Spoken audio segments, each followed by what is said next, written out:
Assalamualaikum warahmatullahi wabarakatuh. Kembali lagi di channel Radio Horor. Untuk kisah kali ini masih melanjutkan dari kisah yang sebelumnya. Sebuah kisah yang diambil dari Twitter, dari tulisannya Hakim Siahaan. Sebuah kisah yang berjudul Fitnah. Sebelum kita lanjut ke ceritanya, tekan dulu tombol like video ini dan jangan lupa tekan juga tombol subscribe channel ini. Nyalakan juga lonceng notifikasinya agar tidak ketinggalan cerita-cerita lainnya dari channel ini. Dan buat teman-teman yang pengen belanja-belanja, nanti silahkan saja klik etalase yang ada di pojok kiri bawah, atau teman-teman bisa kunjungi link pembelian yang ada di kolom deskripsi. Dan seperti apa untuk lanjutan dari kisah ini, langsung saja kita masuk ke ceritanya.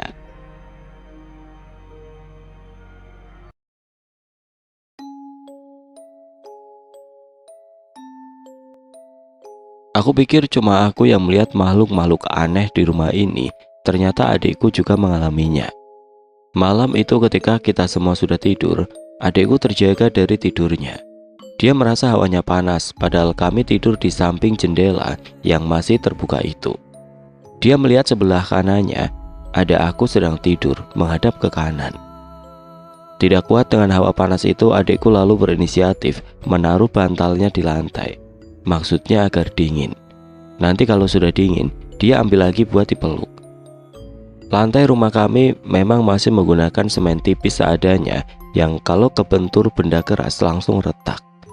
Adikku lalu menaruh bantalnya ke lantai dengan memanjangkan tangan kirinya ke pinggir-pinggir kasur. Setelah beberapa lama dia menunggu, dia lalu mengambil bantalnya buat dipeluk. Dipan kami tidak begitu tinggi, jadi dia tidak perlu turun dari kasur buat ambil bantalnya.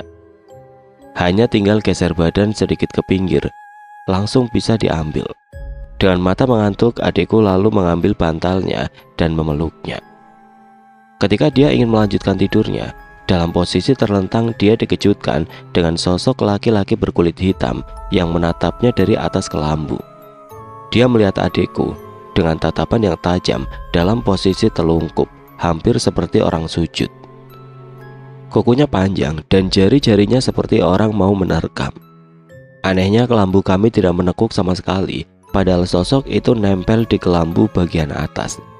Adikku yang melihat keadaan tidak biasa itu cuma bisa diam sambil berusaha mencerna apa yang ada di hadapannya.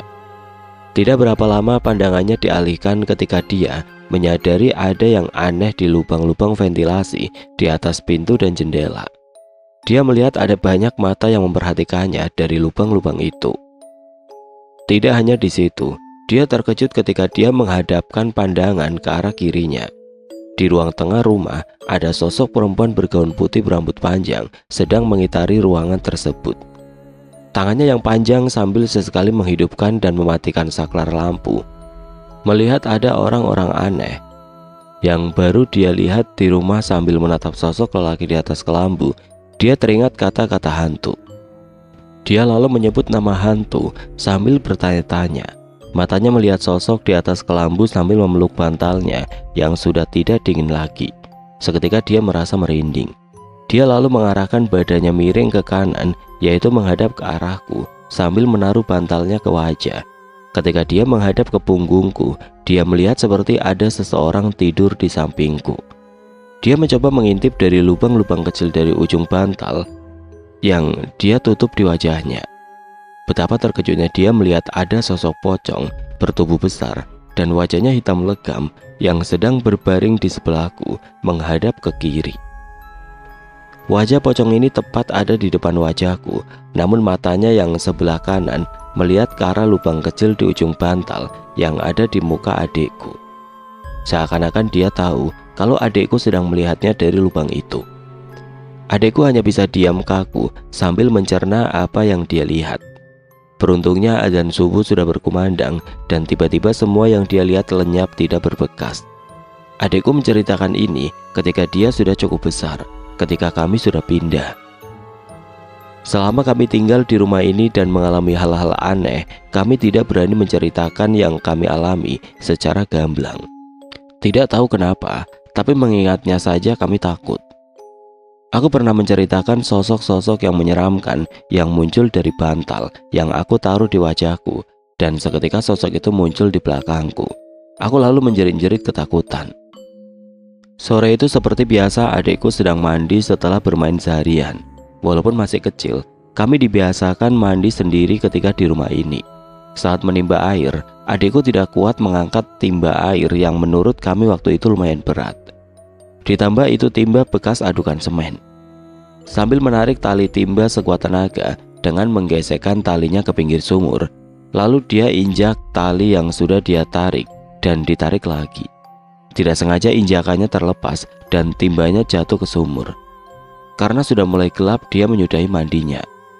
Keesokan harinya Atok yang sudah tahu kalau timba sumur jatuh, dia lalu mengambil gala yang sudah diikatkan besi yang melengkung di ujungnya.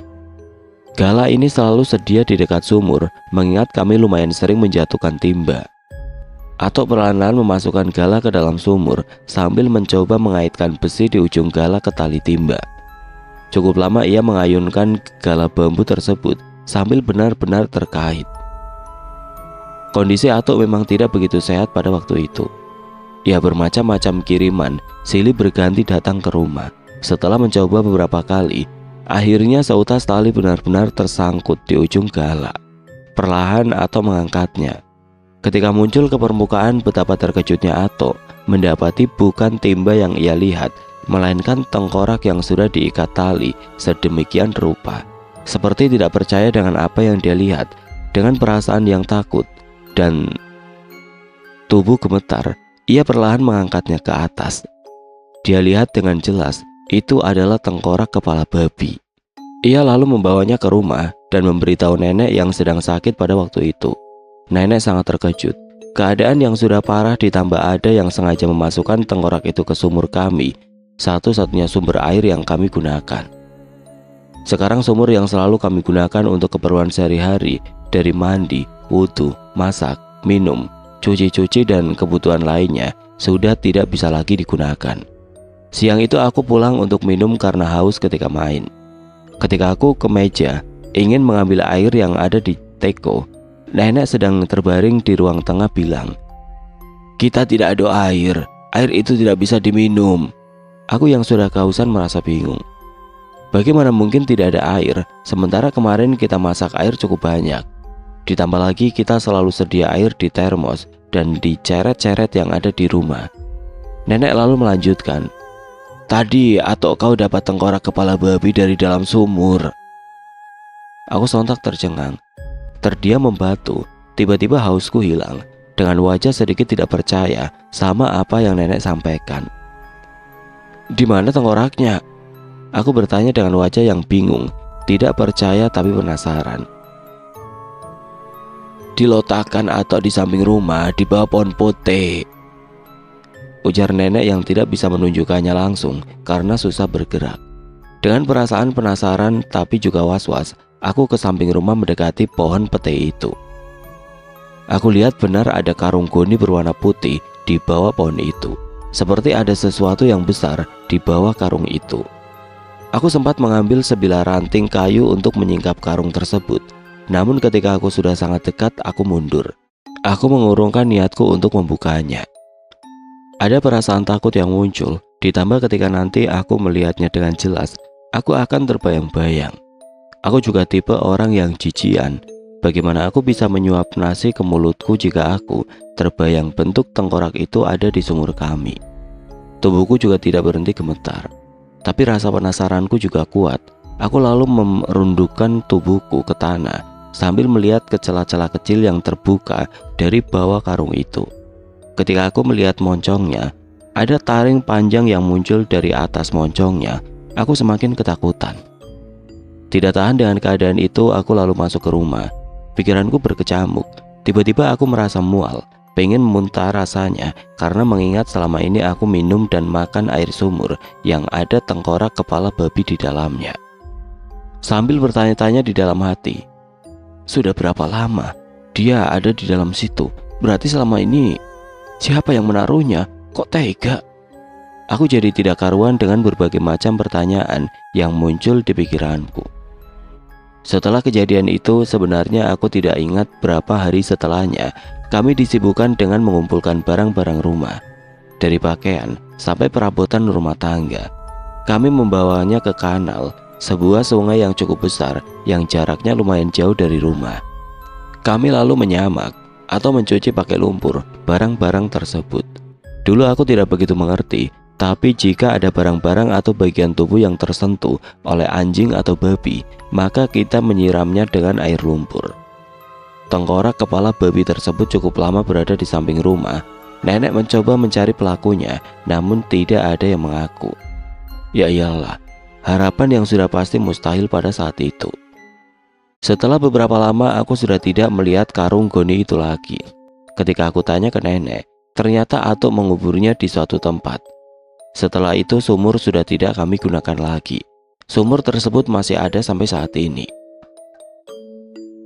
Setelah penemuan itu kami menggunakan air parit yang ada di belakang rumah untuk kebutuhan sehari-hari, dan sesekali mengambil air di sumur orang.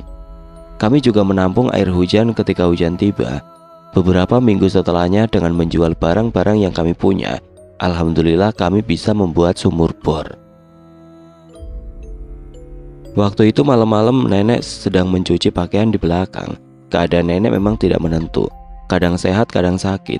Pas lagi nyuci nenek menyadari seperti ada orang di ruang tengah sedang berdiri. Mungkin nenek pikir atau kami yang terbangun. Nenek mencoba melihat dengan mencondongkan tubuhnya ke arah pintu belakang untuk melihat siapa yang berdiri di ruang tengah. Pas nenek lihat ternyata sepasang kaki. Sosoknya seperti orang yang bertubuh tinggi besar, wajahnya hitam dan sangat menyeramkan. Nenek kaget dan ketakutan. Nenek lalu memanggil dan meminta tolong, dan sosok itu hilang. Mungkin sosok ini yang dimaksud hantu beku ganjang. Waktu itu sosok ini lumayan terkenal karena beberapa warga sering memeliharanya. Ada yang bilang dia adalah sosok pengintai. Ada juga yang bilang kalau melihat sosok ini, jangan melihatnya ke atas. Sebisa mungkin rundukkan pandangan ke bawah, karena jika kita melihat ke atas, dia akan semakin tinggi sampai membuat kita terjatuh ke belakang. Aku sendiri belum pernah melihat sosok ini, dan kalau bisa jangan. Pernah juga ketika nenek lagi nyuci, nenek seperti mendengar suara kain yang tertembus angin. Suara itu muncul lalu hilang. Awalnya nenek tidak tahu itu apa. Mungkin salah dengar.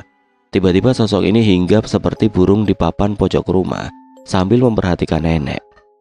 Ternyata itu adalah sosok perempuan bergaun putih, rambut panjang. Kami menyebutnya Langsuir. Sosok yang suka menghisap darah manusia, terutama anak kecil. Dia juga sering menunggu orang hamil tua di bawah kasur. Ternyata sedari tadi dia mengitari rumah, melihat-lihat aku dan adikku sedang tidur. Nenek yang tahu maksud dari kedatangannya langsung teriakin dia. Mau ngapain kamu kesini? Disuruh Tuhanmu buat ngambil siapa? Tak ada yang bisa kau ambil. Pergi kau. Kau makan saja anak Tuhanmu itu. Nenek terus menguatkan dirinya dengan suara yang kencang. Tidak lama dia pergi. Nenek bilang sosok Langsuir ini gak begitu menakutkan. Tidak seperti sosok laki-laki tinggi besar itu. Awalnya aku tidak tahu tentang sosok ini, tapi nantinya dia akan muncul dan menjerit-jerit di pojok kamar kami. Katanya jika ada orang yang baru meninggal, untuk beberapa hari dia masih ada di situ. Jadi ketika aku masih duduk di sekolah dasar kelas 4, jika aku tidak salah, kami menjemput Uyut. Dia adalah ibunya nenek. Kami menuju ke kediamannya Uyut di suatu kampung di Kabupaten Rokan Hilir, Provinsi Riau. Uyut tinggal bersama saudara-saudara nenek di sana. Butuh waktu berminggu-minggu menjemputnya dari menggunakan bis, lalu kapal feri dan perahu untuk melewati sungai yang dihuni ratusan hingga ribuan buaya. Banyak kabar beredar jika buaya di sungai ini lumayan banyak makan korban setiap tahun. Dari anak-anak yang diterkam buaya pas lagi nyari udang, pengantin baru yang sedang mandi, dan banyak lagi. Konon kalau mau melewati sungai ini ada doa yang harus dibaca, lalu mengepalkan tangan menyeberangi sungai ini. Dan ketika sudah sampai darat, jangan lupa dilepas. Kita juga tidak boleh buat gemercik air yang keras jika lagi mandi di sungai. Harus pelan-pelan. Karena itu bisa memancing mereka untuk datang. Perahu lewat juga harus pelan, tidak boleh kencang. Katanya, buaya akan mengejar. Buaya di sana katanya dijaga dan tidak boleh dibunuh. Hanya boleh nyawa dibalas nyawa, jadi jika dia memangsa manusia baru boleh dibunuh. Dan banyak lagi urban legend tentang buaya di sungai ini. Singkat cerita, dengan perjuangannya yang tidak mudah, kami berhasil membawa Uyang atau Uyut. Aku lupa berapa lama beliau tinggal bersama kami, yang jelas bertahun-tahun. Suatu malam Uyut sakit. Malam itu aku merasa agak berbeda. Apa perasaanku saja, tapi anginnya kencang dan membawa hawa yang tidak enak. Aku sempat melihat ke langit lalu kembali masuk ke rumah, melihat Uyang yang terbaring di ruang tengah. Tiba-tiba aku dikejutkan dengan seekor belalang yang berukuran cukup besar, berwarna hijau kecoklatan. Begitu banyaknya orang yang datang menjenguk, belalang itu hanya diam tepat di samping Uyang. Jaraknya mungkin sekitar 20-30 cm dari lengan kiri Uyang. Aku sempat kaget, cuma nggak tahu mau ngapain. Mau megang tapi takut. Tapi setelah aku keluar sebentar dan kembali ke Uyang, belalang itu sudah tidak ada dan Uyang pun sudah tidak bernapas. Ternyata nenek juga melihat belalang itu. Nenek juga takut. Kami berpikir waktu itu, karena tidak bisa mengambil salah satu dari kami, orang menyantet kami akhirnya mengambil Uyang. Karena kepergiannya cukup aneh, ditambah belalang yang kami takuti muncul di sampingnya. Singkat cerita, hari berlalu dan pemakaman Uyang sudah selesai. Sore itu, tepatnya hampir maghrib, aku masih berada di depan rumah. Di depan pojok kiri rumah, aku melihat seorang perempuan tua menggunakan tongkat berjalan menuju belakang rumah. Pakaiannya persis seperti Uyang. Aku bergumam dalam hati, loh, ngapain Uyang sore-sore begini masih di luar rumah? Aku lalu mengikutinya hendak membawanya masuk ke rumah. Ketika aku mengikutinya ke belakang rumah, dia sudah tidak ada. Aku sempat bingung, padahal tadi di sini kok nggak ada. Tidak lama aku teringat kalau Uyang sudah tiada. Aku lalu masuk rumah dan memberitahu nenek. Aku tidak tahu sama sekali, tapi yang pasti setelah kepergiannya teror di rumah, penampakan, sakit yang menghantui kami semakin menjadi-jadi. Cerita sedikit kemana orang tua kami. Suatu hari ada telepon masuk ke HP nenek, dan ternyata itu adalah ibuku. Sebenarnya sudah sedikit tahu jika kami punya ibu. Adikku juga sudah tahu. Jadi dia tidak manggil nenek dengan sebutan mama lagi, tapi ya hanya dengar saja. Nenek bilang ibu mau ngobrol. Aku sebenarnya enggan, karena kesal saja dan terasa agak asing saja. Tapi apalah daya, aku nurut. Ketika aku ambil HP nenek, brengsek, kemana saja kau selama ini? Gak kau pikirkan kami di sini hidup susah? Kami gak punya siapa-siapa di sini. Dengan perasaan yang meluap-luap, aku sampaikan kesalahanku. Lalu HP aku berikan ke nenek. Entahlah, waktu itu aku merasa hidup ini tidak adil saja. Dengan semua rentetan kejadian yang terjadi, rasanya capek. Aku sama adekku bahkan sempat berencana menikam seseorang dari mereka yang melakukan semua ini ke kami dengan sebilah pisau ketika dia di kebun. Padahal umur kami masih sangat kecil pada saat itu. Tapi langsung kami urungkan niat kami setelah aku bilang, "Gak bisa dek, kayaknya dia bakal tahu karena dikasih tahu peliharaannya. Kita ngomong gini saja, mungkin dia dengar." Kami bisa bilang begitu karena di rumah itu seolah-olah semua kegiatan kami ada yang memantau. Untungnya kami tidak lakukan. Lanjut ke ibuku. Lambat laun hubungan ke ibu semakin membaik, dan setelahnya ibukulah yang memintaku pindah ke Tangerang untuk melanjutkan sekolahku di sana. Karena sekolahku di kampung ini hampir tidak pernah belajar. Bahkan muridnya hanya 3 orang. Berangkat jam 8 dan jam 9 sudah pulang. Bukan karena tidak ada orang, cuma bagi masyarakat di sana sekolah juga buat apa? Mending kerja. Ibu juga membantu kami dalam keuangan, walaupun kebanyakan digunakan buat berobat dan pindah rumah sana sini. Ternyata kami punya 3 saudara kandung, cuma kami terpisah karena keadaan. Siang itu nenek lagi terbaring lemas karena sakit aneh yang berkepanjangan. Nenek memanggil aku dan adekku. Nenek takut kalau tiba-tiba nenek pergi untuk selamanya. Kami nggak tahu mau kemana. Waktu itu orang yang kami kenal cuma nenek dan Atok. Nenek bilang jika kami punya 3 saudara, 2 abang laki-laki dan 1 kakak perempuan. Mereka adalah saudara satu ayah tapi beda ibu. Nenek berencana mempertemukan kami dengan mereka jika nenek sudah membaik. Mendengar itu kami senangnya bukan main. Kami sebenarnya sudah dengar isu-isu kalau kami punya saudara, cuma tidak menyangka kalau bisa bertemu mereka. Singkat cerita, nenek sedikit membaik walaupun tertati-tati, tapi malah aku yang jatuh sakit. Tapi kami tetap berangkat bersama dengan Atok. Kami berempat ke tempat saudara yang kami tidak tahu rupanya. Waktu itu kami menggunakan bentor atau becak motor, menempuh jarak sekitar 1 jam. Akhirnya kami sampai ke kota mereka. Panggil saja Kota Kerang. Jaraknya tidak jauh. Aku sempat berpikir kenapa mereka tidak pernah mengunjungi kami. Tapi sudahlah, aku terlalu semangat ingin bertemu mereka. Singkat cerita, kami sampai di kediaman mereka. Walau agak asing dan hanya Saihi, tapi aku senang karena punya orang-orang selain nenek dan Atok. Awalnya canggung, tapi lama-lama kami semakin dekat karena kami tahu tempat tinggal mereka. Aku dan adikku sering mengunjungi mereka. Disinilah aku tahu sedikit silsilah kami. Ternyata bapak sudah meninggal ketika umurku 4 tahun. Bapak sakit parah. Ada yang mengatakan karena ada yang iri dengan kesuksesan bapak. Kami dulunya keluarga yang bahagia dan sangat berada. Rumah bertingkat, punya banyak pengasuh yang membantu di rumah, punya banyak kapal dan jernal, alat penangkap ikan yang dipasang sedemikian rupa di tengah laut. Membangun alat ini harganya cukup mahal dulu. Bahkan kami semua sudah diasuransikan bapak. Tiba-tiba bapak sakit parah sampai kapal-kapal, jernal dijual, rumah dijual. Bapak juga pernah terdorong dari lantai 2 dan jatuh. Tapi tidak tahu siapa yang mendorong. Ibu lalu pergi ke Malaysia bekerja karena ingin membantu ekonomi, namun tidak kunjung pulang. Akhirnya bapak meninggal, hanya tinggal kami berempat. Abang pertama dan kedua, kakak dan aku. Adikku sudah lebih dulu tinggal sama nenek. Abangku yang pertama frustasi dan lari ke hutan. Kita dulu seperti anak ayam kehilangan induk. Ayah meninggal dan ibu pergi.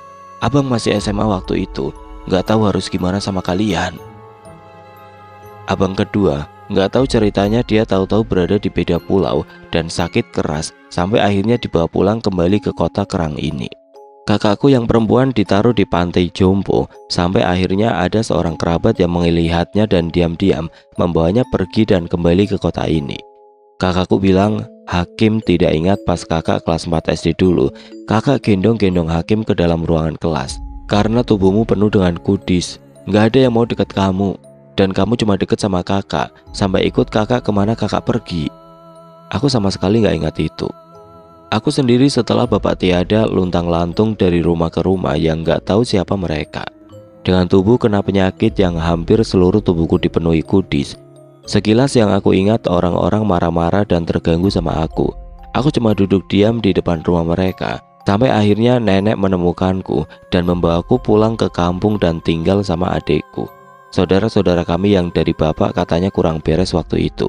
Setelah bapak tiada, banyak dari mereka berebut mengambil perabotan yang tersisa di rumah. Bahkan 1 sendok garpu pun tidak tersedia. Baju dan celana kami juga dibuang ke sungai. Adikku sudah lebih dulu tinggal sama nenek dan Atok karena demi keselamatan nyawanya. Ketika ibuku hamil, sepertinya hal-hal buruk sudah menghantui kami. Sampai puncaknya ketika ibuku melahirkan adikku, dia kesurupan dan ingin membunuh adikku. Dia ingin membelah 2 adikku. Ibuku sampai di kerangkeng besi selama berminggu-minggu. Namun ibuku tidak ingat sama sekali soal ini. Jadi nenek bawa adik ke kampung. Ternyata waktu itu bapak juga sudah sakit-sakitan. Nenek mendapatkan surat tentang kematian bapak. Nenek khawatir lalu mengunjungi kami pada saat itu di Sidikalang. Ketika nenek sampai keadaan kosong, tidak ada siapa-siapa. Bahkan tenda besi atau bekas-bekas orang kemalangan tidak ada. Ternyata kejadian itu sudah sebulan yang lalu. Suratnya terlambat atau bagaimana nggak tahu. Nenek lalu berusaha mencariku. Setelah pencarian panjang dengan modal tanya sana-sini, akhirnya aku ditemukan. Hari itu ada seseorang nenek-nenek yang umurnya lebih tua dari nenekku datang ke rumah kami. Panggil saja namanya Nek Sumi. Maksud dari kedatangan Nek Sumi adalah untuk menawarkan bantuan kepada kami. Dia berniat memberikan pertolongan kepada kami dengan percuma dari bermacam-macam teror yang kami alami. Kami cukup kenal dengan Nek Sumi. Dia orang kampung kami juga. Dulu sewaktu kami awal-awal pindah, lagi aman-amannya, anaknya Nek Sumi nenek pekerjakan membersihkan pekarangan rumah. Nenek mempertimbangkan tawaran Nek Sumi. Dengan berat hati nenek menolak tawaran itu. Ternyata tawaran gratis itu tidak menggiurkan nenek. Alasan utama nenek menolak adalah karena yang sedang kami hadapi bukanlah hal kecil dan mereka banyak. Ini tidak main-main. Keadaan kami saat itu sudah sangat buruk. Bahkan untuk berobat pun mikir-mikir. Teror dan sakit yang berkepanjangan membuat nenek banyak keluar uang. Kami sudah kemana-mana untuk berobat, tapi tidak membuahkan hasil. Malah tidak sedikit dari mereka yang menyerah. Namun Nek Sumi tetap kekeh ingin membantu kami. Beliau terus datang. Lama-kelamaan nenekku mengiyakan. Nah, Nek Sumi pun mulai mengobati nenekku dan sering datang ke rumah. Nek Sumi ini orangnya suka senyum. Aku sebagai anak kecil nggak merasa takut sama sekali. Yang aku masih ingat banget ketika Nek Sumi ini mengobati nenekku dengan mengusapkan telur ayam kampung ke punggung nenekku. Dan ketika dipecahkan, telurnya isinya darah dan baunya busuk. Tidak disangka keadaan kami sedikit lebih baik waktu itu. Nenek bisa jalan dan beraktivitas seperti semula. Suatu malam kami semua berkunjung ke rumah Nek Sumi ini. Aku masih ingat kami bawa rantang yang isinya kolak. Waktu itu kami senang banget bisa main ke rumah orang dan nenekku juga jadi punya teman. Tapi kami tidak menyangka kalau malam itu malah jadi petaka buat kami. Singkat cerita kami sampailah ke rumah Nek Sumi. Nek Sumi ini rumahnya tidak begitu jauh dari rumah kami. Cuma 3 menitan jalan kaki ke rumahnya dia. Sesampainya di rumah Nek Sumi, nenekku asik ngobrol. Aku dan adikku main di sekitaran rumahnya. Rumah Nek Sumi ini sangat sederhana, dindingnya dari kayu pohon kelapa yang disusun. Beratapkan daun rumbia, lantainya masih tanah dan masih pakai lampu templok. Sambil ngobrol, Nek Sumi membuka rantang yang kami bawa, berniat ingin melahap kolak yang hangat itu. Dan ketika Nek Sumi baru ingin menyuap kolak tersebut, tiba-tiba Nek Sumi melihat sosok yang menjalar di tubuh nenekku. Nek Sumi bilang, "Apa itu, Dek, yang menjalar di badanmu?" Nenekku bingung dan kaget. Ternyata ada sosok yang kami tidak tahu namanya. Kami menyebutnya benda sedang menjalari tubuh nenekku. Bentuknya bulat sebesar jempol tangan berwarna merah menyala. Benda itu menjalar dari badan nenekku lalu ke tangan dan pindah ke tangan satunya lagi. Gerakannya sangat cepat. Dan tiba-tiba saja benda ini lompat tepat ke dada Nek Sumi. Nek Sumi langsung tersungkur muntah darah dan merintih kesakitan lalu meninggal saat itu juga. Malam itu ramai dan kacau balau. Kami gak tahu apa yang terjadi. Besoknya orang-orang melihat kami dengan tatapan aneh. Ternyata tersebar berita kalau kamilah yang membunuh Nek Sumi. Keadaan kami sudah sangat buruk dan semakin diperparah dengan kejadian ini. Setelah kejadian Nek Sumi meninggal, banyak perlakuan kurang baik ke kami. Suatu hari aku lagi main di pinggir-pinggir warung, nyari-nyari kotak rokok buat mainan. Sambil lihat TV, di situ ada anak almarhum Nek Sumi. Aku kenal dia dan beberapa kali ngobrol sama dia, walaupun usianya memang jauh lebih tua dariku. Dia tiba-tiba nyamperin aku dengan ekspresi yang marah, sambil mendekatkan kepalanya ke mukaku dan bilang, "Cucu pembunuh, nenekmu itu pembunuh." Ya gitu-gitulah. Aku yang waktu itu masih SD gak bisa apa-apa. Aku perlahan mundur, takut dan lari pulang ke rumah. Aku gak bisa buktiin bukan kami pelakunya, dan memang cuma kami waktu itu di depan almarhum Nek Sumi. Pernah juga suatu hari nenekku beli es yang sering lewat di jalan. Nenekku belilah es itu. Nenekku lihat ada 2 anak kecil liatin es yang dipegang nenekku, dibelikanlah sama nenek. Tiba-tiba ibunya datang dan bilang, "Apanya kakak ini? Mau kakak bunuh anak-anakku?" Sambil mukul tangan nenek, dan es yang nenek belikan dibuang sama ibu dari anak kecil itu. Nenek hanya diam dan pulang. Ke warung juga susah. Pernah nenek lihat-lihat sayur dan pegang salah satu sayur, terus ada yang bilang, "Jangan dipegang-pegang kakak, nanti mati kita semua di sini." Pernah juga nenekku ngelayat karena anak sahabatnya meninggal. Kami sudah larang jangan pergi karena kami sudah tahu bakal kayak gimana. Tapi kata nenekku itu teman dekatnya. Pas nenekku datang, semua orang liatin dia dan semua barang yang disentuh dicuci dan mungkin ada yang dibuang. Banyak yang mengaitkan kalau ada orang sakit atau meninggal itu karena kami. Kami juga nggak ikut wirid atau kegiatan kampung kalau lebaran sepi. Tapi anehnya kalau lagi butuh uang mereka datang. Teman-temanku juga menghindar dan gak pernah lagi ke rumah. Kalau lagi kesel gitu mereka teriak sambil bilang, "Cucu tukang polong, tukang santet." Gitu-gitulah dan banyak lagi. Teror juga terus makin parah. Nenek juga sering sakit-sakitan lagi. Kalau lumpuh, itu nggak terhitung, aku juga sering diganggu hampir setiap malam. Tanah dijual, apapun yang bisa dijual kami jual buat makan dan pindah rumah. Akhirnya kami pindah. Rumah kami siap dijual, sudah puluhan tahun nggak laku, bahkan sampai sekarang. Rumahnya sudah sedikit lebih bagus waktu itu. Udah ada daun jendelanya dan sudah pakai seng. Tadinya atap seperti yang difoto, sekarang jauh lebih bagus lagi. Kami pun pindah. Kami pikir akan lebih baik, ternyata lebih buruk. Banyak teror dan kami tetap sakit-sakitan. Aku bahkan pernah hampir mati. Aku tiba-tiba keingat lagi satu kejadian yang menurutku juga penting dalam cerita ini. Perang goib. Jadi sebelum cerita ini lanjut ke pindah rumah, aku ceritakan satu kejadian menegangkan yang terjadi di rumah gedong. Kalau masih ingat tema melihat sosok yang sudah tiada, yang kami menjemput Unyang. Nah, di sana Unyang hidup bersama dengan anak dan saudara-saudara kami lainnya. Salah satu saudara kami panggil saja Bapak Singgit. Bapak Singgit memang punya sesuatu yang bisa dibilang tidak biasa, para sandaran. Sebenarnya ketika nenek sakit-sakitan, Bapak Singgit sudah tahu dan menolong sebisa mungkin dari jauh dengan menyuruh nenek doa ini dan itu. Namun sepertinya tidak begitu efektif, sehingga Bapak Singgit datang ke rumah dan melihat langsung. Karena yang kami hadapi kuat, ditambah mereka banyak, Bapak Singgit tinggal lama di rumah sampai berbulan-bulan. Dan ternyata itu tidak cukup. Sampai akhirnya keluarga Bapak Singgit, yaitu istri dan satu anaknya, mereka akhirnya pindah. Anaknya Tony bahkan pindah sekolah yang pada waktu itu SD kelas 5 atau 6, sampai SMP masih di rumah kami. Sedikit tentang Pak Singgit yang aku dengar dari anaknya si Tony ini yang dulu temanku main. Dulunya pas masih muda, Bapak Singgit mencari ikan di laut bersama dengan saudara-saudaranya. Hari itu cuaca buruk, anginnya kencang dan membuat kapal tidak stabil. Lalu tiang kapal patah dan menimpa saudaranya. Kapal karam, mereka hanyut terombang-ambing.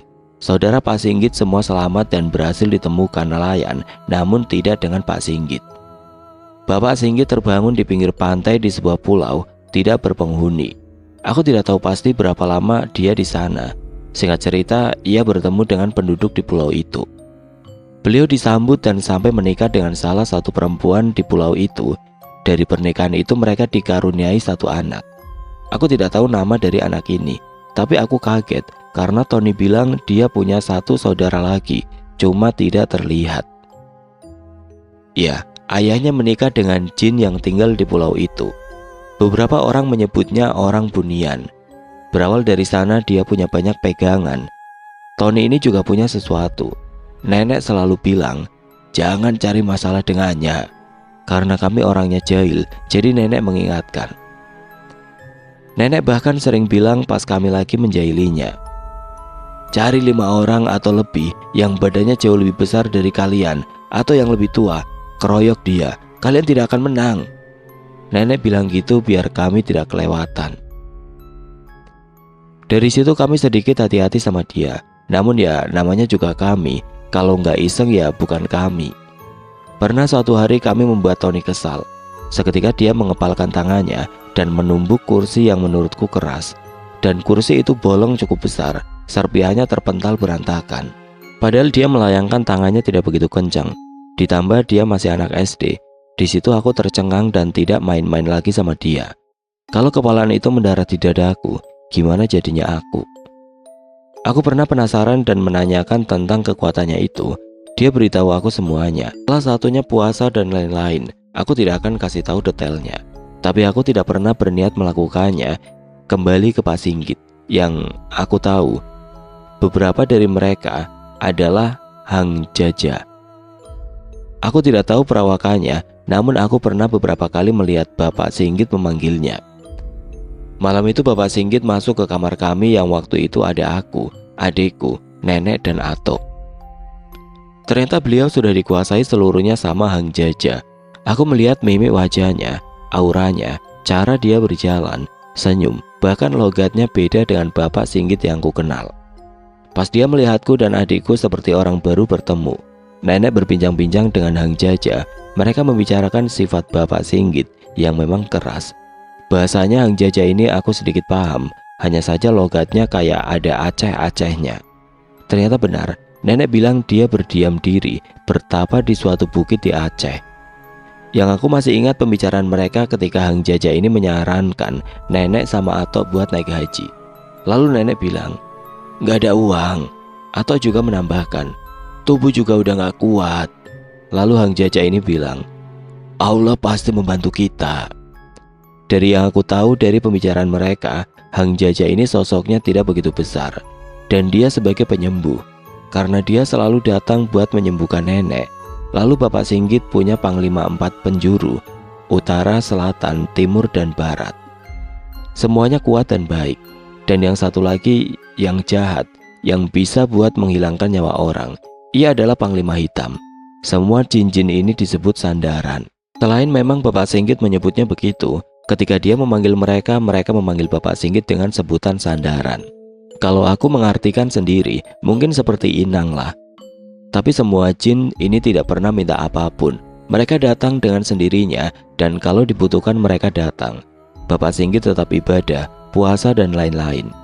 Nah, singkat cerita, setelah kejadian Nek Sumi meninggal, tengkorak, kepala babi, dan lain-lain menghantui kami. Nenek cerita dan minta tolong sama Bapak Singgit. Dia memang luar biasa menurutku, wibawa dan perawakannya nggak main-main. Dia bahkan dulu membuka hutan buat lahan dengan membawa batang-batang pohon besar sendirian. Singkat cerita, Bapak Singgit ke rumah kami. Awalnya cuma membantu, namun karena keadaannya parah dan yang dilawan banyak, jadilah dia, istrinya, dan anaknya tinggal di rumah. Nah, disinilah hal serunya. Seketika itu rumah aman dan cukup tenang setelah kedatangan mereka. Namun ada beberapa orang yang mencoba ilmunya dan membuat istrinya Pak Singgit langsung sakit. Bahkan cucu perempuannya Bapak Singgit yang dulu datang berkunjung semalaman kesurupan. Teriak histeris, setiap lihat orang dia makin histeris, seolah wajah kita semua bukan seperti manusia. Yang buat itu adalah dukun yang mencoba ilmu dan orang yang meminjam motor itu. Malam itu Bapak Singgit sangat marah. Dia lalu memanggil sandarannya yaitu Panglima Hitam. Yang aku ingat malam itu, Bapak Singgit duduk bersila di ruang tengah rumah. Aku duduk agak dekat di depan beliau. Beliau lalu menggunakan kain putih yang menutupi wajah dan sebagian tubuhnya, dan tiba-tiba aku sudah melihatnya bukan sebagai Pak Singgit lagi. Hasilnya, kata mereka, dukun yang mencoba ilmunya itu muntah darah sampai tidak berani lagi mencoba-coba ilmunya. Dan yang dulu meminjam motor Bapak Singgit bilang, "Kak, kita hilangkan saja nyawanya ya." Nenek menjawab, "Jangan dek, kasihan dia, gak boleh kita kayak gitu." Dan tidaklah jadi. Aku melihat Bapak Singgit mengajak orang yang dulu minjam motor berbicara. Awalnya dia kayak takut, tapi lama-lama mereka bertemu. Bapak Singgit memintanya agar tidak melakukan hal itu lagi. Aku melihat beberapa hal yang Bapak Singgit lakukan di rumah gedong. Dia keliling rumah dan ketika dia melihat sesuatu di tanah, dia hentakan kakinya dan malamnya, bom, suara ledakan terdengar. Namun jin-jin kiriman itu tidak hilang saja. Kata Bapak Singgit, mereka banyak dan beranak pinak. Ketika diinjak dan pecah, mereka menyebar. Singkat cerita, kami aman dan tenang di rumah. Ternyata satu dari mereka menyiapkan sesuatu. Inilah yang paling kuat dari semua orang yang kami lawan. Maaf, aku gak bisa cerita dengan jelas. Malam yang mencekam itu, nenekku menyuruhku dan adikku jangan keluar, karena sekeliling rumah akan sangat berbahaya. Ada banyak penjaga-penjaga. Di ruang tengah depan TV, kami semua berkumpul di meja yang biasa kami buat untuk makan. Di meja itu ada aku, adikku, nenek, Atok, Bapak Singgit, istrinya juga anaknya. Ada 2 kursi yang kosong, yaitu kursi istrinya dan juga anaknya, orang Bunian itu. Dari yang aku lihat, yang kami hadapi tidak main-main. Padahal lawannya cuma 1 orang. Malam itu aku lihat Bapak Singgit merunduk, berbicara pelan. Sepertinya ada banyak siasat yang dia bicarakan. Tidak lama dia menoleh ke kanan dan berbicara lagi. Dan aku tidak tahu apa yang mereka bicarakan. Ternyata dia sedang mendengarkan siasat dari semua sandarannya. Malam itu mencekam. Aku merasa sekeliling rumah seperti ada suara berbenturan, seperti besi dan lain-lain, seperti orang perang. Aku cuma diam juga merinding melihat segala yang terjadi. Merasa ada ramai orang, di sekeliling rumah. Aku berharap waktu itu aku ada HP, mungkin aku rekam. Perang itu berlangsung berjam-jam sampai dini hari, dan hasilnya Bapak Singgit kalah. Namun dia tidak apa-apa, tidak ada muntah darah atau apa, mungkin aku yang tidak lihat. Aku ingat satu hal pas Hang Jaja memasuki Pak Singgit, dia bilang ke nenek yang kurang lebih begini. Maaf, aku gak kuat melawan mereka, badanku kecil, tugasku cuma buat melindungi dan menyembuhkan sandaran. Keadaan lumayan membaik dari teror santet, Pak Singgit kembali ke tempat asal. Tidak lama keadaan buruk datang lagi dan kami memutuskan pindah. Sekarang, semua sandarannya itu sudah tidak sama Pak Singgit lagi. Terima kasih buat para ustadz dan pendakwah yang berseliweran di internet. Sedikitnya itu membuat perubahan di sana. Boleh banget untuk tidak percaya cerita ini. Aku berbagi cerita yang sejujurnya. Sebenarnya ada banyak hal yang terjadi, namun akan panjang jika diceritakan semuanya. Mungkin lain waktu, ditambah tidak semua cerita bisa diceritakan secara gamblang. Karena sudah tidak sanggup tinggal di tempat itu lagi, akhirnya kami pindah. Sebenarnya ini saran seorang syekh, katanya kampungnya emang tidak baik. Sebelumnya maaf banget gak ada dokumentasi rumah-rumah kami pindah, gak ada kepikiran pengalaman yang aku alami akan diceritakan. Buru-buru buat foto, bisa bernafas dengan tenang saja sudah syukur. Singkat cerita kami pindah ke suatu kontrakan. Beda beberapa kampung dari kampungku sebelumnya. Sebenarnya bukan kontrakan, karena kepepet. Nenek bahkan sudah tidak bisa menginjak tanah di rumah gedong. Jadi rumah yang akan kami tempati ini dikontrakin dadakan.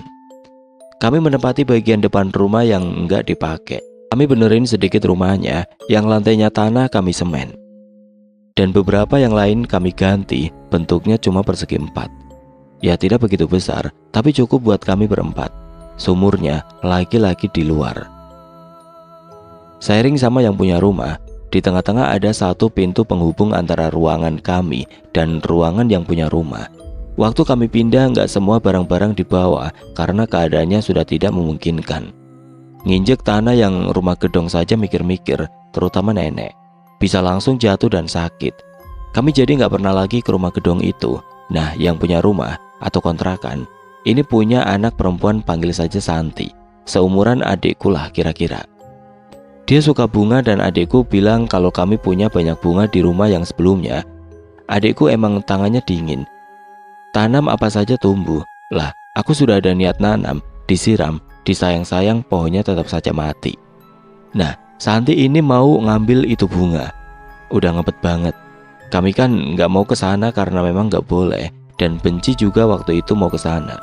Orang-orangnya lihat kami gimana gitu dan bahaya juga. Tapi perempuan gempal ini tetap maksa. Tapi ya Santi ini juga nggak tahu keadaannya. Lama-lama adikku luluh. Ya karena kami tinggal di rumahnya, anggap saja menyenangkan pemiliknya. Pergilah adikku dan Santi ke rumah gedong. Mereka ambil banyak bunga dan pulang-pulang udah sore. Nggak sampai beberapa jam setelah mereka kembali, Santi langsung jatuh sakit. Lumayan parah lah. Entahlah orang tua Santi ini dapat kabar apa, tiba-tiba mereka nyuruh kami pindah karena alasannya ruangan itu mau dipakai untuk kamar anaknya. Kenapa nggak dari awal sebelum dibenerin? Padahal udah diperbaiki sama kami, tapi ya gimana, emang rumah mereka, jadilah kami pindah lagi. Angkut-angkut barang lagi, untungnya nenek dan atau keadaannya sehat. Setelah pindah dari rumah gedong, kami sempat pindah ke suatu rumah, namun hanya beberapa minggu pindah lagi. Angkut barang-barang lagi. Setelah mencari sana-sini, akhirnya kami menemukan kontrakan tua di samping kuburan. Tinggallah kami di sini. Di sini sempat hidup dengan baik. Bak orang normal, namun berubah setelah belalang itu muncul lagi. Akhirnya kami pindah lagi ke sebuah kontrakan tua di samping kuburan. Atapnya dari daun rumbia, dindingnya dari kayu kelapa yang sudah bolong-bolong. Tapi bawahnya ada tembok bata, tingginya 1 meteran. Lantainya semen yang sudah bolong-bolong dan kamarnya 1. Sebelah kiri rumah semak-semak dan pemakaman umum. Sebelahnya kanan semak-semak dan tidak jauh dari itu ada masjid. Belakang rumah hutan dan ada beberapa kuburan tua. Beruntungnya, kontrakan ini sudah ada sumur yang berada di dalam rumahnya. Awal di sini kami nyaman karena ada banyak anak-anak seusia kami. Kami juga sehat dan nenek bisa usaha lagi. Kami berbaur sama tetangga dengan baik. Kurang tahu pastinya berapa lama, yang pasti tidak sampai setahun. Belalang yang sering datang di rumah gedong itu muncul lagi, dan nenek lumpuh lagi. Kalau dipikir-pikir, capek banget emang waktu itu. Sore itu adikku main bola di pekarangan rumah tetangga, rame-rame menggunakan bola adikku. Dia masih main sama orang-orang yang umurnya lebih tua, adikku paling kecil. Nah, pas lagi main, anak yang punya rumah nendang bola terlalu kencang dan masuk ke dapur. Terdengar suara teriakan dari dalam rumah. Ternyata bolanya kena ke makanan yang baru saja dimasak. Kayaknya kena minyak tanah, lalu tumpah ke makanan gitu. Tidak ada yang berani mendekat untuk mengambil bola. Nah, karena itu bola adikku, dia ambillah. Yang punya rumah udah emosi, marah banget lah dia, dan tiba-tiba keluarlah kata-kata yang dulu sering kami dengar, yang selalu buat dada sesak mendengarnya. Dasar cucu tukang polong, tukang santet, pembunuh. Nah, nenekku tahu masalah itu. Mungkin nenek capek diam. Kali ini nenek tidak diam lagi. Nenek samperin mau nanya kenapa bilang begitu. Berakhir ribut dan berantem lah. Rame banget malam itu. Aku tidak berasumsi gimana-gimana. Kalau aku tidak salah, 3 harian setelah itu aku jatuh sakit. Berawal dari pusing, tidak enak badan, lalu tidak nafsu makan. Makin lama makin parah, badanku kurus, benar-benar kurus, seperti tinggal tulang. Aku cuma berbaring di ruang tengah dengan mata menghadap ke atap, hampir tidak bisa bergerak. Aku bahkan tidak bisa menoleh ke kanan atau ke kiri. Sekalinya menoleh, pusingnya minta ampun. Rumah berasa benar-benar berputar 360 derajat. Maaf. Bahkan aku buang air di gendong, kadang di lantai, selama kurang lebih 6 bulan. Aku tidak merasakan apapun, hanya terbaring. Bicara sudah tidak sanggup. Nenek mengobatiku udah kemana-mana, ke mantri juga tapi nggak sembuh-sembuh, sampai ke Syekh.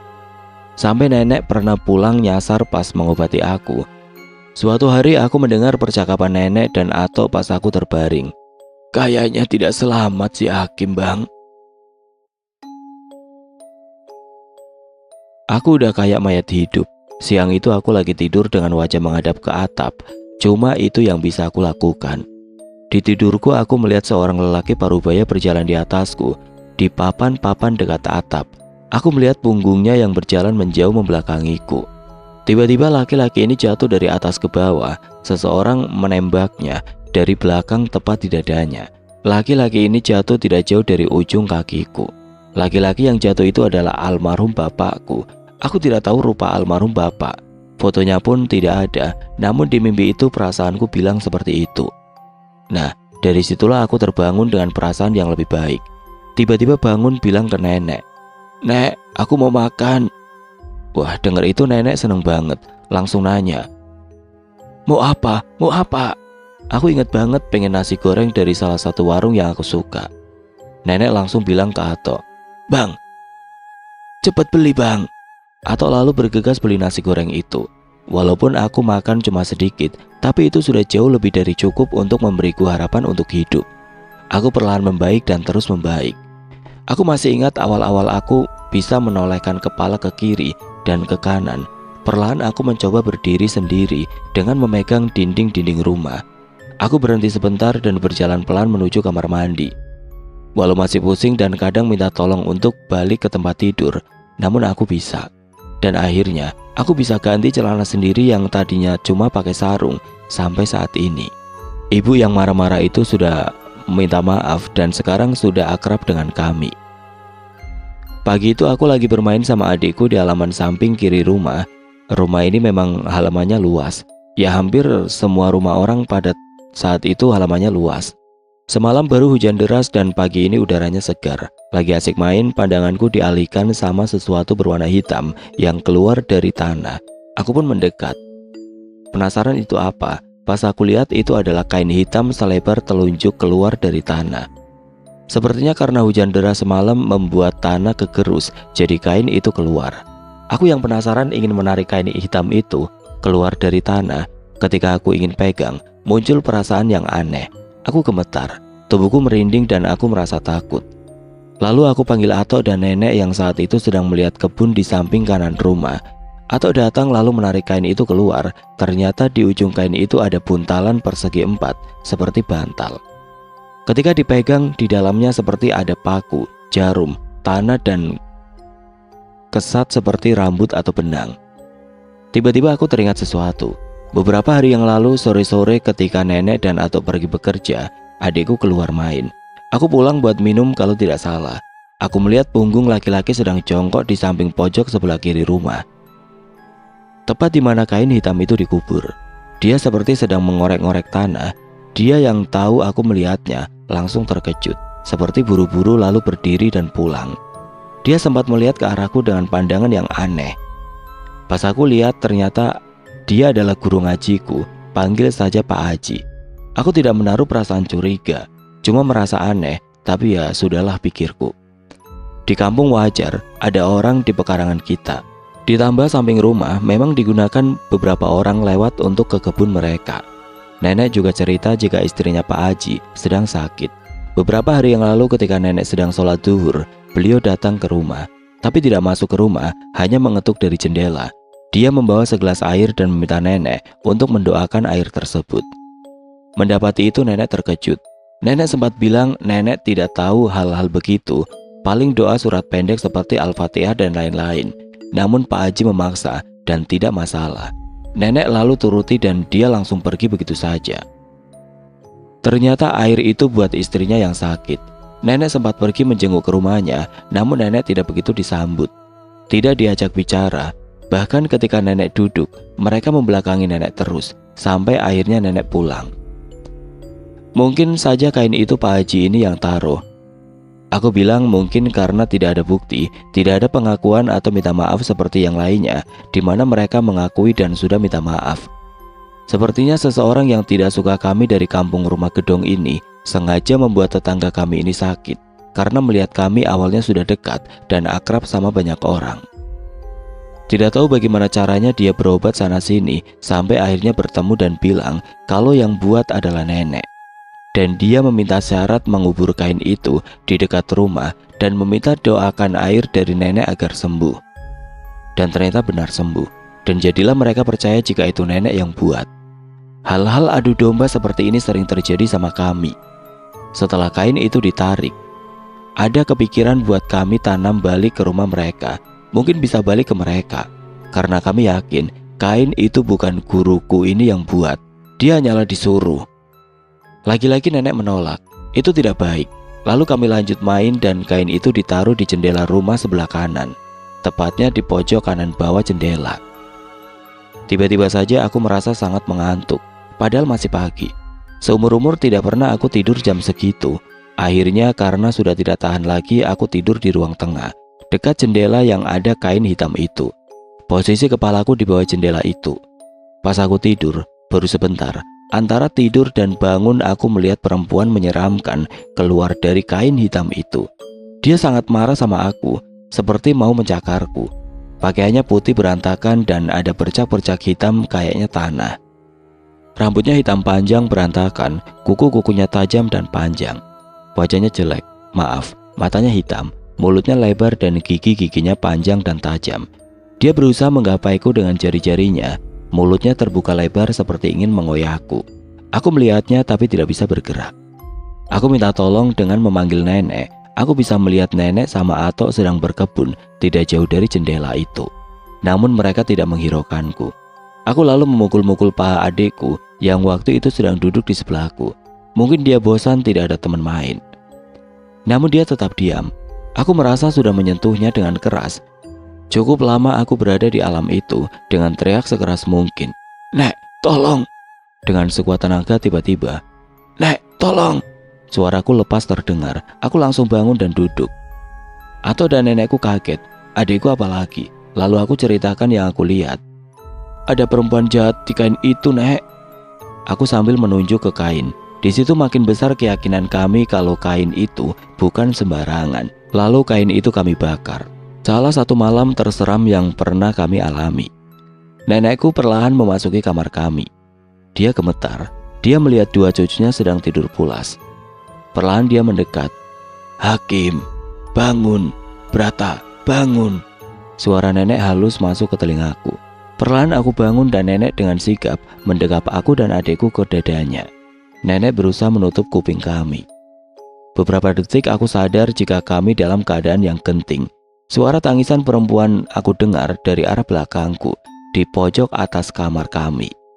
Tangisan perempuan yang sepertinya sedang kelaparan, suaranya menggema ke seluruh ruangan. Nenek lalu membawa kami keluar kamar menuju ruang depan sambil tetap mendekap kami. Kami bertiga duduk di ruang tengah sambil memeluk nenekku. "Pergi kau, ngapain kau di sini?" Suara atokku di samping rumah mencoba mengusir perempuan yang kelaparan itu. Perempuan itu terus menangis sambil sesekali mengeluarkan suara yang unik, seperti kucing, tapi juga seperti perempuan kecil menangis. Suaranya begitu halus namun kencang, menggema ke seluruh ruangan. Nenek sudah tahu sosok ini karena kerap mengitari rumah sambil mengintip kami yang sedang tidur. Malam itu benar-benar mencekam. Aku tidak mengira akan datang sejelas ini. Nenek yang mencoba menguatkan kami agar keadaan tidak semakin kacau berteriak kencang. "Siapa kau? Siapa yang menyuruh kau ke sini? Dia ya?" Nenek menyebut nama seseorang. Tiba-tiba perempuan ini dari ceritanya seolah membenarkan perkataan nenek. "Oh, dia maksa kau ke sini. Siapa yang hendak kau ambil?" Dia masih diam. Nenek melanjutkan. "Aku, si Hakim." Masih hening. "Apa sih Berata?" Tiba-tiba dia bersuara pelan, seolah mengiyakan. "Oh, tak bisa. Tidak ada yang bisa kau ambil dari kami. Pulang kau. Kau ambil aja anak tuanmu itu kalau kau lapar." Dia lalu menjerit, terus menangis. Tiba-tiba suaranya hilang. Lalu terdengar lagi suara di atas pohon kelapa mati yang terkena sambaran petir di samping masjid. Kami pikir dia mau pergi. Tidak lama dia kembali dan menangis lagi. Terus seperti itu dan nenek terus berteriak. Tidak lama dengar suara hembusan angin dari kain dan dia pergi ke arah kuburan. Setelah itu suaranya tidak terdengar lagi. Takut kalau dia datang lagi, kami berjaga semalaman di ruang depan. Setelah itu kami tidak lagi tidur di kamar, melainkan di ruang depan. Kami pasang 2 kelambu di situ. Aku teringat suatu kejadian 5 jam sebelum kejadian itu, tepatnya sekitar jam 7.08-an. Seperti biasa aku pulang sebentar buat minum setelah aku main. Rumah kosong. Nenek dan Atok belum pulang dari kerja. Adikku juga sedang main. Aku masuk dari pintu samping kanan rumah. Ketika aku mau masuk, aku mendengar suara seperti hi dari kegelapan di belakang rumah. Aku melihat seseorang seperti bersembunyi di salah satu pohon sawit. Dia seperti menahan tawa karena tidak tahan ingin mengejutkanku. Aku tahu itu pasti Bayu, temanku main waktu itu. Dia diam-diam membuntutiku ke rumah, ingin mengagetkanku. Aku diam-diam mau mendekat, namun tidak lama dari belakang, aku mendengar suara memanggil namaku, dan ternyata itu temanku Bayu. Aku sempat kepikiran di pohon itu siapa. Cuma aku pendam sendiri. Aku pikir temanku Bayu ini lari-lari diam-diam ke kegelapan dan menuju depan dan memanggilku. Aku berkesimpulan yang memanggilku adalah Ling Suwir ini. Dia sudah menunggu kami dari jam tujuan di rumah. Siang itu bapak-bapak, panggil saja Pak Tono, ngajak kami nyari ikan. Tempatnya jauh di hutan dan jarang orang ke sana, yang pasti ikannya melimpah. Sudah jelas aku tolak, karena aku kerap kali kalau ke hutan, apalagi sendiri, pasti ada yang ngikutin. Seperti sosok hitam berdiri di belakangku. Sudah sering aku alami ini, atau setidaknya pas tidur aku pasti diganggu. Pak Tono terus mengajak, dia bilang buat makan. Ditambah dia sudah membawa alat-alat lengkap. Aku tahu dia juga orang susah, dan ditambah ke hutan itu kalau sendirian juga bahaya. Lagi-lagi jadi orang gak enakan itu gak enak. Dengan terpaksa aku ikut. Jadilah aku, Pak Tono dan adikku pergi. Masing-masing dari kami membawa sepeda dan alat tangkap ikan masing-masing. Satu kejadian lucu di jalan. Waktu itu posisinya aku dan adikku di depan, sementara Pak Tono lumayan jauh di belakang. Pas di sebuah jembatan kecil, ada beberapa anak kecil yang duduk santai di atas box itu. Salah satu dari anak kecil ini bawa adik yang juga duduk di situ. Tiba-tiba pas kami mau lewat, tidak ada angin, tiada hujan. Adiknya jatuh terlentang ke parit di bawah box. Aku sama adikku langsung terhenti dan menolong adiknya yang sudah menangis. Sambil menahan tawa, kami mengangkat tubuhnya yang sudah berwarna hitam karena air comberan dan lumpur menyatu menyelimutinya. Pak Tono baru lihat kami dan kondisi anak itu. Dia pikir anak itu jatuh karena kesenggol alat tangkap ikan yang kami bawa. Kami jelaskan dia jatuh sendiri. Sepanjang jalan kami tertawa mengingat muka adik itu. Akhirnya kami sampai di tempat tujuan. Tempatnya menurutku jauh. Waktu itu kami asik memasang alat tangkap ikan masing-masing. Dan benar kami mendapatkan banyak ikan. Tidak terasa hari sudah sore. Kami keasikan karena senang pulang-pulang bawa banyak tangkapan. Singkat cerita, setelah berkemas kami pulang. Naas, baru beberapa menit kami berjalan, ban belakang sepedaku bocor. Aku akhirnya dorong sepedaku. Terasa capek karena seharian mencari ikan. Ditambah Pak Tono harus pulang karena istrinya menunggu. Masih di dalam hutan, ada sebuah bok yang agak besar. Lalu ada beberapa petani yang sedang ngobrol. Aku masih dengar mereka membicarakan Bapak SBY, presiden terpilih waktu itu, tentang perbaikan jalan. Karena lelah, aku memutuskan berhenti di bok itu. Pak Tono udah lebih dulu pulang. Adikku lalu memutuskan pulang duluan. Nanti dia kembali dengan membawa motor Astrea kami agar lebih cepat. Sambil menunggu, aku melihat sungai di bok itu. Aku lihat ada banyak tangkapan ikan sepat. Aku pikir daripada menunggu diam, aku lempar saja pengilarku di sungai itu. Pengilar adalah alat tangkap ikan tradisional terbuat dari jaring kawat persegi 4. Hari makin sore. Bahkan bapak-bapak yang asik berbicara tentang perbaikan jalan tadi sudah pulang. Sampai akhirnya petang, adikku belum juga kembali. Aku sendirian sekarang. Melihat hutan-hutan di sekelilingku, tidak ada rumah satupun. Ketika mari berkumandang, adikku akhirnya muncul. Aku angkat pengilarku dan benar, ikannya banyak. Lumayan, pikirku. Setelah menaikkan sepeda ke atas motor, kami pun pulang. Singkat cerita, malam pas aku lagi tidur, waktu itu kami semua tidur di ruang depan. Tidak berani di kamar setelah kejadian langswir itu. Mimpi yang aku benci sampai saat ini tiba-tiba muncul. Aku melihat diriku sedang duduk di bok itu. Aku melihat semua kegiatanku di situ. Dengan sangat jelas, sosok ini seolah menunjukkan sudut pandangnya dia ketika melihatku. Aku merasa seram karena aku di sini, tapi kok juga ada di situ. Tiba-tiba sudut pandangnya beralih ke aku yang sedang duduk di bok. Pandanganku terarah ke ikan-ikan yang aku tangkap tadi. Aku lihat sudah terhampar di tanah. Lalu muncullah suara menyeramkan entah dari mana asalnya. Seseorang yang marah, aku mengambil ikannya. Lalu aku kembali ke posisi aku sekarang, yang sedang tidur sambil memeluk bantal di muka karena ketakutan. Setelah itu aku melihat dari kejauhan, ada sesuatu kecil yang tidak tahu bentuknya. Semakin lama semakin besar, membentuk seperti frame foto yang bisa dilihat dan mungkin jelas ke arah wajahku. Dia semakin dekat, sosok laki-laki menyeramkan seperti genderuwo. Makin lama gerakannya semakin cepat, disusul dengan sosok perempuan yang menakutkan, lalu pocong, dan banyak wajah menakutkan lainnya. Aku terbangun. Aku merasakan hawa tidak enak itu lagi, seolah berada di sekitarku. Aku lalu membangunkan Atok dan nenek. Mereka bangun. Aku duduk di depan Atok. Aku bilang ada laki-laki yang tiba-tiba sosok itu ada tepat berdiri di belakangku. Aku langsung menyeruduk dan memeluk pinggang Atok dan teriak, "Itu dia, Tok!" Bentuknya tidak begitu jelas, yang pasti agak tinggi, warna hitam. Atok kaget sama reaksiku yang tiba-tiba. Mereka mengusirnya sambil membaca ayat Al-Quran. Agak lama keadaan sudah tenang. Aku sudah tidak menangis lagi. Aku merasa sosok itu sudah benar-benar pergi, tidak lagi berada di sekitar. Aku masuk ke lambu. Dalam keadaan terlentang mencoba menenangkan diri. Di sampingku aku melihat nenek lewat menuju dapur. Mungkin wudhu atau apa, aku tidak tahu. Tidak lama aku melihat sosok menyerupai nenek lewat dari belakang. Dia menatapku tajam, sorot matanya menakutkan. Jaraknya hanya 2 jengkal di sampingku. Aku tahu dia ini bukan nenek. Auranya sangat menakutkan. Aku melihatnya lewat di sampingku. Ketika sampai di ruang depan, dia hilang seperti asap. Tidak lama nenekku yang asli lewat. Aku mau cerita ke mereka namun aku tahan karena keadaan sudah tenang. Atau sudah mau tidur, begitu juga nenek. Aku tahan ketakutan itu sendiri. Ketika subuh aku baru bisa tidur. Setelah bertahun-tahun pindah dan akhirnya kami kembali lagi ke rumah gedong. Rumah kesengsaraan. Ya, bisa dibilang bodoh. Kenapa harus balik lagi?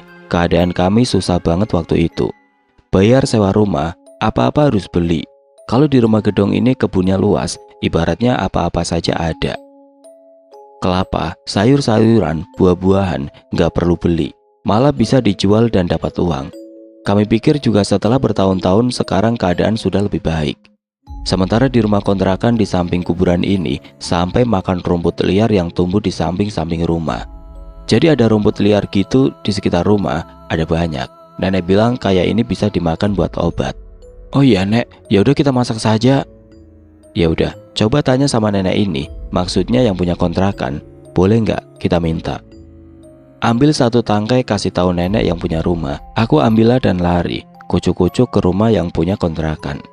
Gak begitu jauh jaraknya, lari nyampe. Assalamualaikum Nek, Nek. Waalaikumsalam, ada apa? Jawab nenek yang punya kontrakan. Nek, kami boleh minta daun ini nggak? Kataku sambil terengah-engah. Nenek yang punya kontrakan kaget. Mungkin pikirnya kami ngontrak dan ngurus rumahnya, ya apa aja yang tumbuh di sekitarnya boleh diambil, selain sawit. Ah, ambil saja, itu kan rumput, emang buat apa? Buat dimasak buat obat Nek. Ambillah, kata nenek itu. Aku lari ke rumah sambil teriak. Boleh Nek. Ambil banyak-banyak, kata nenek. Aku pun sibuk ngambil. Dimasak dan dimakan, lahap banget makannya, dan memang enak. Enak, kata nenek. Iya Nek, enak, kataku sambil menyuap. Ya bagus, ini buat obat biar sehat. Dulunya nggak begitu paham, sekarang aku sadar kalau itu memang obat lapar. Pas kami balik lagi ke rumah ini lagi, ya banyak perbincangan ini dan itu, ya macam-macam lah. Tapi waktu itu kita sudah cukup dewasa, jadi alhamdulillah nggak begitu parah. Aku lupa berapa lama setelah kami balik lagi ke rumah gedong ini, hubunganku dengan ibu semakin membaik. Ibu menawarkanku untuk pindah sekolah. Tanpa pikir panjang aku langsung mengiyakan. Jadilah aku ke Tangerang. Banyak hal lucunya di perjalanan. Ya namanya orang kampung sendirian lagi, pakai sendal, bawa kresek merah, HP layar kuning diikat karet di atas bawah, ditipu calo. Mau buka jendela pesawat, minta kakak-kakak pramugari buat bukain seatbelt, dan banyak lagi. Bermodalkan tanya sana sini akhirnya sampai. Awalnya aku tinggal di Tangerang sama teman ibu. Setelah itu aku kos sendiri sampai saat ini. Waktu aku pindah, adikku jauh lebih dulu merantau duluan. Jadi kami belum sempat berpamitan. Nenek dan Atuk tinggal berdua. Gak tahu berapa lama setelah kepergianku keadaan makin buruk lagi. Mungkin karena kami sudah tidak di sana.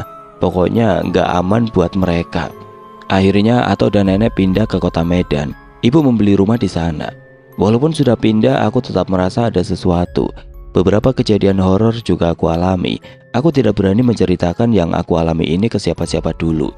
Setelah genap umur 30 baru aku berani cerita dengan gamblang. Rumah gedong sampai saat ini masih berdiri tegak. Sebenarnya bisa saja aku tunjukkan fotonya, cuma cerita ini sudah sampai ke sana. Dan rumah sudah dirubah banyak, jadi tidak seperti di foto yang aku tunjukkan. Sumur masih ada sampai saat ini, tidak ada yang berubah. Terima kasih yang sudah baca. Kalau ada kejadian yang aku lupa, aku akan ceritakan. Dan maaf, penulisannya berantakan karena bukan penulis. Ternyata menulis tidak gampang. Oh ya, aku juga belum mendengarkan cerita lengkap versi adekku, nenekku, Pak Singgit, dan orang-orang yang dulu nyerang kami. Sedikit tentang orang-orang yang dulu melakukan ini ke kami. Sebagian dari mereka ada yang sudah meninggal. Sebagian lagi sudah minta maaf. Ada yang sampai nangis-nangis ke rumah, meluk-meluk adekku. Keadaannya sangat menyedihkan. Tidak lama dia meninggal. Ada juga yang diam saja, namun sudah berubah jadi lebih baik.